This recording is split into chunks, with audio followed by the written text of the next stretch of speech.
surprised to hear that kind of comment and how it showed total lack of understanding of what I was about, what CNN was about, or what we're all about.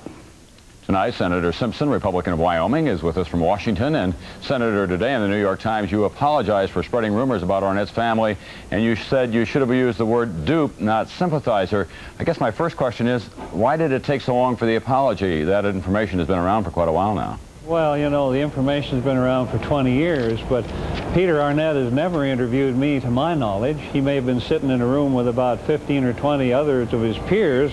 I've never had an interview with him under any sense. And what I was doing was apologizing to the wife and the uncle because of a very poignant letter of the son. So there really wasn't anything too mysterious about it, and I never would take back a word about what I said about Peter Arnett and his coverage of the Gulf War. I think it was repugnant. Let's talk about that. You claim that he failed to investigate the baby formula factory and the military bunker so identified by the United States in which a lot of civilians were killed. But in fact, I saw him interviewing a Swedish contractor who built that bunker, and he went back to the baby formula factory on a number of occasions, as I remember.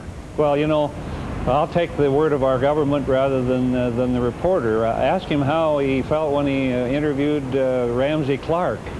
That's a dandy fellow to be interviewing about things of war and peace, especially when you're behind the enemy lines, being put to bed at night by the enemy and gotten up in the morning by the enemy and fed by the enemy, and this is a group that's killing your people. But, Senator, he never ever lied, nor did he ever say that I have been forced to say this, nor did he say at any time, this is not what I saw, but this is what they told me to tell you. You know, Tom, journalism, I think, is still about truth.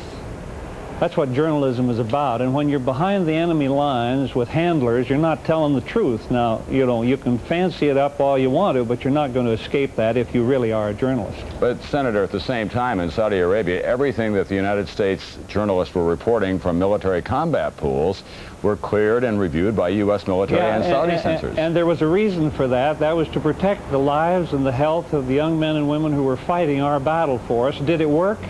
Well, we had a 42-day war and lost, you know, 100-some people. And what was he doing? Lobbing scuds into residential areas, hanging Kuwaitis by ceiling fans, screwing up a whole marine ecosystem, and you're trying to tell me those things are the same?